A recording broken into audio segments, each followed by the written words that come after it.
இந்த நிகழ்ச்சி மிக மகிழ்ச்சியாக எழுச்சியாக நடந்து கொண்டிருக்கின்றது. நான் ஒரு இறை நம்பிக்கையாளர். ஒரு இறை நம்பிக்கை சார்ந்த புத்தகமாக இது நான் பார்த்துருக்குறேன். நான் புத்தகத்தில் 560 பக்கம் முந்தானத்தான் வந்து கொடுத்தாங்க. சத்தியமாக முழுசாக படிக்க முடியாது. இதை முழுசாக படிச்சிருக்கோன்னா எங்கள் நாஞ்சில் சம்பத் அண்ணன் மட்டும்தான் படிச்சிருக்க முடியும். அவர் படிச்சுக்கிட்டே படிப்பார். அவர் கூட ஒரு 38 தொடர் பயணம் மேற்கொண்டேன். 2017 நினைக்கிறேன். ஒவ்வொரு ரூமில் போனாலும் எப்போவுமே அவர்கிட்ட அந்த ஆண்ட்ராய்டு ஃபோன் கூட இருக்காது. நீங்கள் பாருங்கள், இவர் பட்டன் ஃபோன் வச்சுருப்பார். என்ன மாமா படிச்சுட்டு இருக்கிறேன். படிக்கக்கூடிய அந்த 560 புத்தகத்தை இந்த பக்கத்தை படிக்கக்கூடிய ஆற்றல் படித்து அவரை தான் இருக்கும்னு நினைக்கிறேன். அவர் தான் இதை முழுமையாக பேச முடியும். இன்னொன்று கேட்டிங்கன்னா, ரொம்ப ராசியான மனிதர். 2016 டிசம்பர் மாதம் நவம்பர் மாதம் 22ஆம் தேதி நான் ஒரு அமைப்பு ஆரம்பித்தேன்.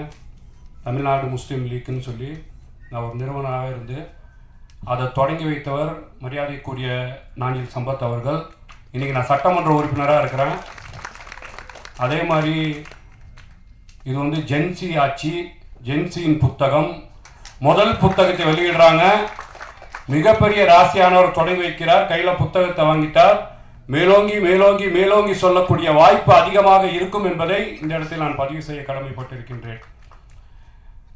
எண்ணிய முடிதல் வேண்டும், நல்லவை எண்ணம் வேண்டும், திண்ணிய நெஞ்சம் வேண்டும், தெளிந்த நல் அறிவு வேண்டும், பண்ணிய பாவம் எல்லாம் பணிது முன் பணியைப் போல நன்மும் நிற்போக்கென்றும் நசுத்திட வேண்டும் இறைவா என்று இறைவாவை புகழ்ந்து இங்கே வந்திருக்கின்ற சட்டமன்ற உறுப்பினர்களும் அரசியல் கட்சி தலைவர்களையும் இயக்குநர்களையும் நடிகர்களையும் ஆன்றோர்களும் சான்றோர்களையும் பொதுமக்களுக்கும் மாலை நேர வணக்கத்தை சொல்லி, என்னப்பா இப்போ தான் பேச ஆரம்பிக்கிட்டா, இதுக்கு முன்னாடி பேசி முடிக்க போகிறோன்னு நினச்சிட்டு நான் முடிச்சிடறேன். கண்டிப்பாக அவர் தான் பேசுவார். ரொம்ப அருமையான புத்தகங்க. இந்த புத்தகத்தை நான் வந்து ஒரு 68 பக்கம் 67 பக்கம் படித்தேன்னு நினைக்கிறேன். அதுக்கப்புறமா சாராம்சம் இப்போ போட்ட வீடியோ ஜென்சி மேடமோட பேசும்போது இருக்கக்கூடிய நிறைய விஷயத்தை உருவாங்கினேன். ஒரு பெண் அந்த போராட்டத்தை எப்படி வந்து பிரசவிக்கும்போது என்ன அன்பை பெறுறாங்களோ, எந்த வலியை பெறுறாங்களோ, எந்த வேதனையை போடுறாங்களோ, எந்த போராட்டத்தை பெறுறாங்களோ, இதையெல்லாம் பெற்றாலும் அந்த பெண் குழந்தையின் அழுகை சத்தம் கேட்கும்போது ரொம்ப இனிமையான சிரிப்பை கொடுக்குற மாதிரி இந்த புத்தகம் நம்மளுக்கு சிரிப்பை தரும் என்பதை நான் தெரிவித்துக் கொள்கின்றேன்.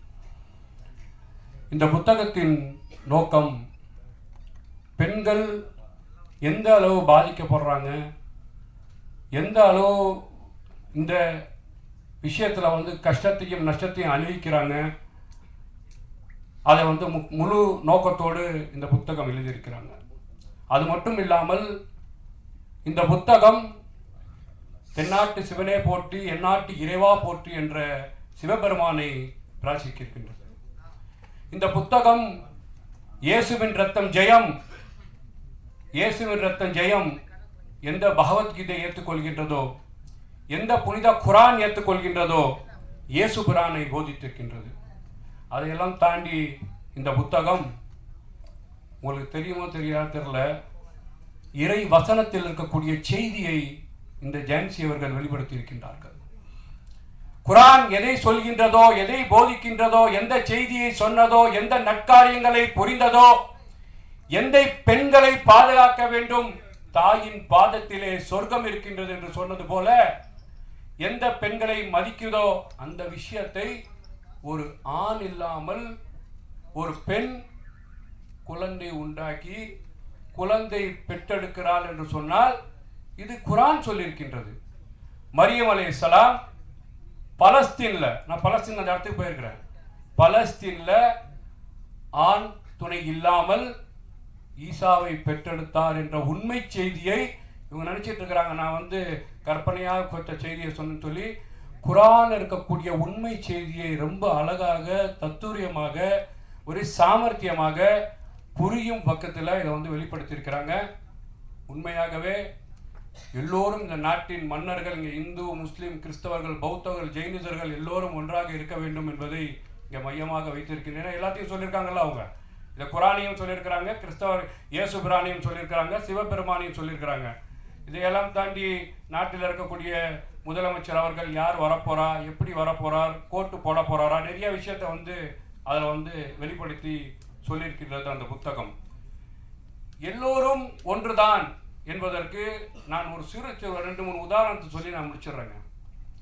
நாங்கள் காபத்துல்லாவுக்கு போவோம், மக்காவுக்கு. லப்பைக் லப்பைக் அல்லாஹும்ம லப்பைக், இறைவா இறைவா உன்னிடம் வரேன், உன்னை நாடி வரேன், உன்னை தேடி வரேன், புனித யாத்திரைக்கு வரேன், புனித ஹஜ்ஜி செய்ய வரேன்னு சொல்லி. நீங்கள் கொஞ்சம் யோசிச்சு பாருங்க. நாங்கள் ஹஜ்ஜி செய்ய போகும்போது கீழே வெள்ளை ஆடையும் மேலே வெள்ளை ஆடையும் உடுத்துவோம். ஆனால் எங்கள் இந்து சமுதாய மக்கள், எங்கள் தமிழ் சமுதாய மக்கள், நீங்கள் கோவிலுக்கு போகணுன்னா நம்ம பார்ப்போம். நான் ஒரு சமுதாயத்தின் பேரை சொல்ல விரும்பல. நீங்கள் குருவாயூர் கோவிலுக்கெலாம் போங்க, நேற்று சிஎம் சார் போன கோவிலுக்கெல்லாம் போங்க, மேலே கீழே வெள்ளையும் மேலே வெள்ளையும் உடுத்தக்கூடிய அந்த ட்ரெஸ் கோடு எங்கிருந்து வந்ததுன்னு சொன்னால், நீங்கள் சொல்லக்கூடிய பிரம்மா என்று போதிக்கிறீர்கள், அவர்கள் அப்ரஹாம் என்று போதிக்கிறார்கள், நாங்கள் இப்ராஹிம் என்று போதிக்கின்றோம். அந்த கலாச்சாரத்தில் எல்லாம் ஒன்றுதான் என்று அந்த வடிவிலே தெசூர்வம் உருவாயிருக்கின்றது. நாங்கள் காபத்துல்லாவை ஹராம் என்று ஒரு வார்த்தையை சொல்வோம். ஹரம் என்றால் பார்சியின் வார்த்தை. ஹரம்னா என்ன? நாங்கள் இப்போ எங்கே போறீங்க? ஹரம்க்கு போகிறோம். அண்ணா முடிச்சிடுறேண்ணே, ஒரு 2 நிமிஷத்தில் முடிச்சிடுறேன். ஹரம்க்கு போவோம். ஹரம்னா என்ன? பார்சி, ஈரானிய மொழி. உயிரினத்தை கொல்ல தடை செய்யப்பட்ட பகுதி. அப்ப உயிரினத்தை கொல்ல தடை செய்யப்பட்ட பகுதினா, நாங்கள் காபத்துல்லாவோட புனித ஸ்தலத்துக்குள்ள அந்த தொழுவதற்கும் ஓதுவதற்கும் ஹஜ்ஜி செய்வதற்கும் உம்ரா செய்வதற்கும் போறோம் சொன்னா, அங்க உயிரினத்தை கொல்ல தடைப்பட்டு இருக்கின்றது. ஆனால் இங்க இருக்கக்கூடிய ஒரு சமுதாயத்தின் பகுதி அக்ரஹரம், உயிரினத்தை கொல்ல தடை செய்யப்பட்ட பகுதி என்று சொன்னால், அன்று நாள் முதல் இன்று நாள் வரை இந்து முஸ்லிம் கிறிஸ்தவர்கள் அந்த ஆதாம் ஏவாள் வழியில தான் வந்திருக்கின்றார்கள் என்பதுதான் யதார்த்தமான உண்மை. அந்த உண்மையை தான் இந்த மார்க்கமும் இந்த இந்து சமய அறமும் இந்த கிறிஸ்தவ சமுதாய அறமும் நம்மளுக்கு சொல்லி தந்திருக்கின்றது. இது மட்டும் இல்லாமல் அந்த இப்ராஹிம் என்று சொல்லக்கூடியவர் பிரம்மா என்று போதிக்கின்றார்கள். இப்ராஹிம் அவங்களுக்கு இருக்கக்கூடிய மனைவி காயத்ரி என்று சொல்லக்கூடியவர்களை ஹாஜிராமா என்று போதிக்கிறார்கள். அவர் இருக்கக்கூடிய சாரா என்றவர்கள் வத்தி என்ற கிராமத்தில் பிறந்தாராம். சாராவதி, அவர் சரஸ்வதி என்று போதிக்கிறார்கள். ஆக மொத்தத்தில் இந்து முஸ்லிம் கிறிஸ்தவர்கள் எல்லாம் ஒரு சமுதாயத்தினவரே, மனித குலத்தை சேர்ந்தவரே. அததான் ஹானபல் சீஃப் மினிஸ்டர் மரியாதைக்குரிய எங்கள் அண்ணன் விஜய் சார் அவர்கள் இந்த தமிழ்நாட்டிலே நல்லாட்சியை தந்து பிறப்புக்கும் எல்லா உயிருக்கும் தென்னாட்டு சிவனே போற்றி, எந்நாட்டு இறைவா போற்றி, இயேசுவின் ரத்தம் ஜெயம், அல்லாஹு அக்பர், எல்லோரும் ஒன்றுன்னு சொல்லி ஒரு சிறப்பான ஆட்சியை தந்திருக்கிறார்கள். வாய்ப்பளித்த அத்தனை நல்லுள்ளங்களுக்கும் நன்றி பாராட்டி விடைபெறுகிறேன். இந்த புத்தகம் ஆசிரியர் அவர்கள் ஜான்சி அவர்கள் மேலும் மேலும் உயர எல்லாம் வல்ல இறைவனை பிரார்த்திக்கிறேன் என்று கூறி வாய்ப்பளித்த அன்று நன்றி விடைபெறுகிறேன். நன்றி, வணக்கம்.